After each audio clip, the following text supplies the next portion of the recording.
Last गर्मी छ guys. विशाल भाइ म तल छु, म यहाँ बसेको छु। लगभग 1 घन्टा जति भयो हामी आएको। माछा परे छैन। म यहाँ माथि हालेको थिएँ हामीले, यहाँनिर माछा परेन। त्यही भएर झ्याउ लगाएर 1 घन्टा त्यहाँ हान्यो। झ्याउ लागेर हामी यता आएको। दिन चाहिँ यस्तो छ, दामी छ। घाम दिन्छ माछा निकै परेछ। पानी त ठिकै छ, किन चाहिँ यस्तो बाइक नहाल्ने यार माछाले। चाहिँ यस्तो छ। विशालमा एउटा रड हानेर अर्को रड हाल्न लगाइरहेको छ। हेरिदिनु न अर्को हाने पनि कस्तो हुन्छ यता मनै भ्यायो कि के गर्नु लाग्यो। राम्रै हालेको थिएन क्या, बाँधै नहाले जस्तो लाग्यो। भयो, अहिले पछि हेरौँला। त्यही हो, गर्मी लास्ट छ। अति गर्मी भइरहेको छ। उहाँ पारी चाहिँ एकजना दाइले चाहिँ तलबाटै पारेर आएको रहेछ माछा। यहाँ चाहिँ आएर पारेकै छैन माछाले। यतातिर चाहिँ माछा अलिक नखेल्ने रहेछ जस्तो लाग्यो। अड्के क्या हो, ए अड्के छैन। सिसै ठुलो हाल्दो रहेछ क्या हो दाइले। डेन्जर तानेछ त यार। छैन माछा। ड्याम छ, ड्याम ह्यान्ड पाइप हालेको छ यहाँ। यस्तै हावा चल्यो थियो, सरर चल्यो क्या, मजा आएको छ। त्यही हो, अब माछा पछि देखाउला यार। झ्याउ लाग्यो। यस्तो छ लाइफ लकेट हो यार। माछा नमारे नि आराम त गर्न पाइएछ। माछा पऱ्यो भने बरु सुनमा सुगन्ध हुन्थ्यो। अहिले यस्तरी माछा नपरेको देख्दा एउटा हाँसो लाग्यो क्या। ठ्याक्कै त्यसको उल्टो भयो जस्तो भयो। माछा मार्न जान्छु, माछा डेन्जर पार्छु, माछा बेच्छु, पैसा कमाउँछु, अनि म धनी हुन्छु भन्ने एउटा त्यो टिकटकमा हो कि केमा देखेको थिएँ। असल ठ्याक्कै त्यसको उल्टो भयो यार। घाम डेन्जर लाग्छ, डेन्जर पोलिरहेछ। माछा एउटा परे छैन। खोला फेरि यत्रो छ यार, यत्रो ठुलो छ माछा। खोला यति ठुलो छ, तर माछा भने ठाङठुङ केही गर्दैन। पानीले मात्र हल्लाइरहेको छु, ग्याच पारिरहेको छु। ठुङ्न एउटाले झ्याप्प लाइभ अन क्यामरामा कि आँख एउटाले ठुङ त जम्बोले मजा हुन्थ्यो। कम त मजा हुन्थ्यो,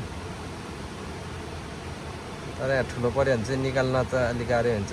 यता माथितिर जानुपर्छ घुम्दै नत्र उतै तल लानुपर्छ। तर तल ल भने फाइदा हुन्छ होला। उफ, पारीको बुढो के भयो त्यो दाइले यार। जस छाता चाहिँ हातले सर्न नपर्ने रहेछ कि त्यो दाइको फेरि माछाले छाता टाउको ट्याक्क अडायो बस्यो। हावाले पनि नउठ्दो रहेछ क्या। हुन त डोरी छ होला उसतिर बान्ने। विशाललाई नि परेको छैन, मलाई नि परेन। अस्ति बरु परेको थियो यार, 1 केजी 600 ग्राम परेको थियो। एउटा त लगभग आधा केजी नै पर्थ्यो। 485 ग्रामको परेको थियो एउटा चाहिँ। आज त माछै लाएन यार, झन् पानी आज ठुलो छ। के हो, मेरो डोरी त लुज भयो क्या हो। पर्छ त म यहाँ माथि घाट बनाउँदैछ कि हेरि रातो 3 भएको घाट बनाउँदैछ। ल ठिक छ, माछा परेपछि देखाउँछु भन्थ्यो अघि नै। अब त्यो कुरा नै भइहाल्यो। रियालिटीमा पर्दै परेन। परे हुन्थ्यो भनेको के अरे। सेतीको माछाले यार के हो यार, 2 दिन पानी परेको थियो, त्यही भएर खोला यतिको ठुलो भएको थियो। त्यो पानी परेर हो क्या हो कि हल्का अलि धमिलो त धमिलो छ त्यो भएर नपरे जस्तो लाग्यो वाइ दिस कोलाबेरिटी के हो यस्तो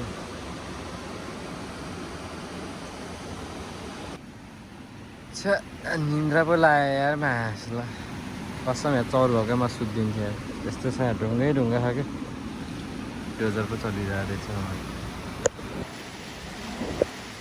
डोजरले यहाँ क्रसरमा कसरी उस गर्दैछ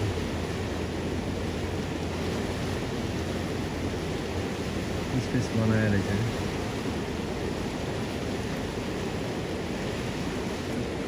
त्यहाँ अब बल्छी अड्कियो कि के भयो अब आइज भन्छ के गएर पऱ्यो एउटा रड लिएर आउनु पऱ्यो 3टा खेला छ म 2टा खेलाउँछु म 2टा उसले 2टा खेलाउँछु भएन यताले कति झल्लायो यहाँ मासतिर बाघमारा हो बाघमारा हामी चाहिँ सेतीतिर सेतीमारा बट गट नथिङ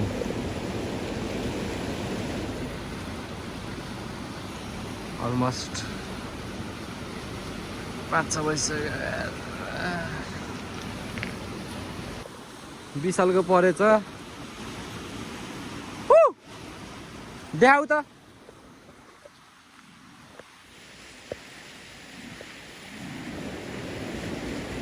माछा पारेछ ठिक्क साइजको पारेछ त्यो माछा देखाउँछ होला भनेको त झन् जाली पो देखाउँछ माछा नि देखियो है ल ठिक छ हैरानै लाग्यो यार बल्ल यार कति 4-5 घन्टामा बल्ल एउटा माछा पर्ने यार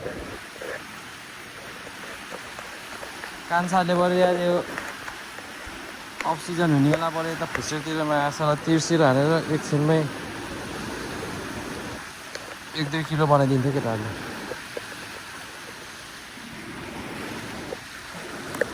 उयो माछाले चाउचा माथि खिचेर बस्यो त म त फेरि चाउचा खाने भनेको खुट्टाले खिचेर बस्यो आफूले खानेको यार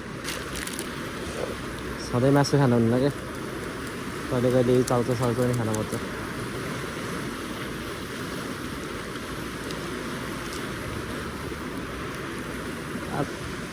उयो माछाले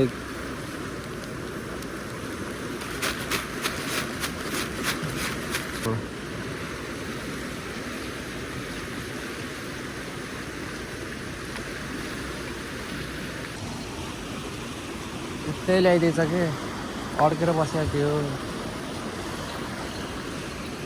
आउनु त आछ फोहोरसोर अड्केर प्लास्टिक अड्केछ कि रामान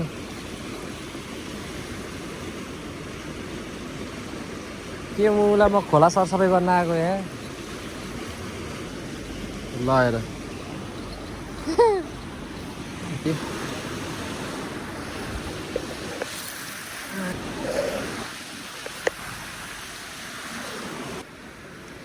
त्यो ठुलो रडमा चाहिँ पऱ्यो कि जस्तो लाग्यो कि त्यो रडै ठुलो भएर त्यो माछाले हल्लाउन सक्ने जस्तो हो सानो पऱ्यो जस्तो हो एक्चुअली निकाल्न पऱ्यो नपरेछ भने फेरि हानिदिउँला के भएर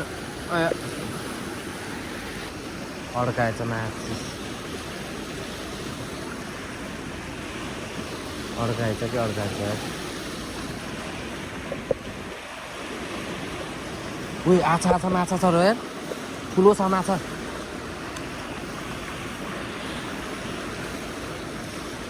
माछा ठुलो छ है केटा हो विशालले यहाँ उस भन्दा नफुस्कियो स्याहार माछा उयो अड्कायो फेरि रनपट्टिबाट निकाल्नु पऱ्यो माछा चाहिँ छ केटा उयो फुस्कियो क्या ए रहेछ ठुलो भनेको त माछा नरहेछ भेल्काले गर्दा रहेछ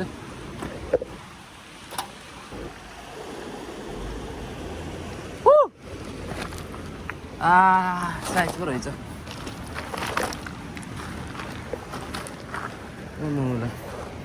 कसरी अड्क्यो यसको माछा चाहिँ यस्तो छ ल ल माछा चाहिँ मिठो रहेछ है केटा यस्तो छ यस्तो साइजको छ साइजको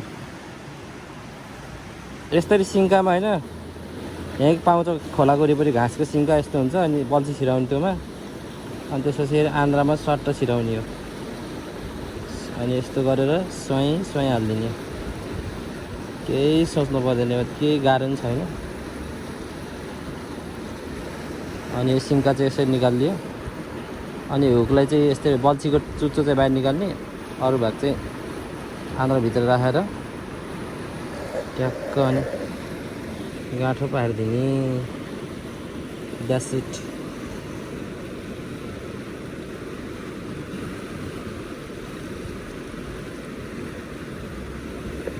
यही हो यति हो यसको प्रोसेस फेरि पुस्छु परेछ जस्तो लाग्यो क्या समाउ त्यो अड्काएर बसेको उतै जान्छु म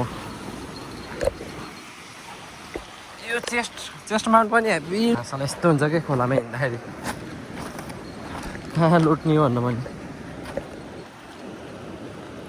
ए अगाडि आयो माछा त हुन पर्ने हो मुख च्यातेर गयो के हो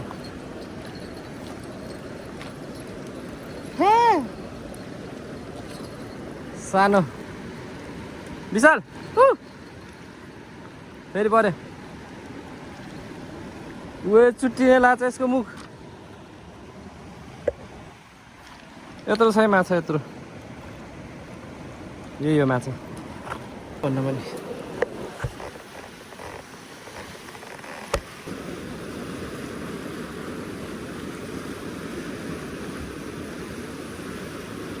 के गर्दा नि त्यहाँको बल्छी अड्केको थियो होइन के गर्दैन नि चुटाल दियो कि क्या अरे हो र निक्लियो निक्लिएन फेरि झड्का दिएको थियो त फेरि भर्खरै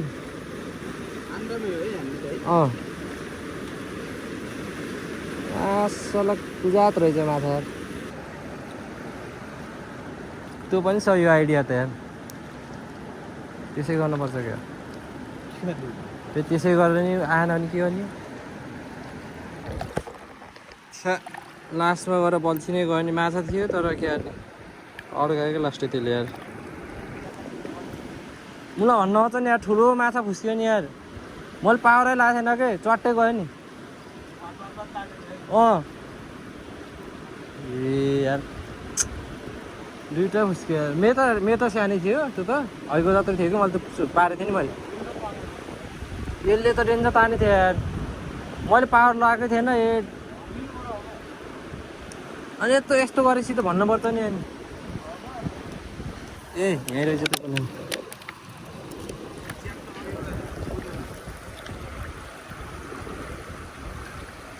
यो उसै हो कत्ले नै हो कि यस्तो डल्लो खाले कत्ले हो यसको नि हुन्छ नि प्रजाति तिमीले रेडकोट ल्याएको कि ल्याएन छाता हो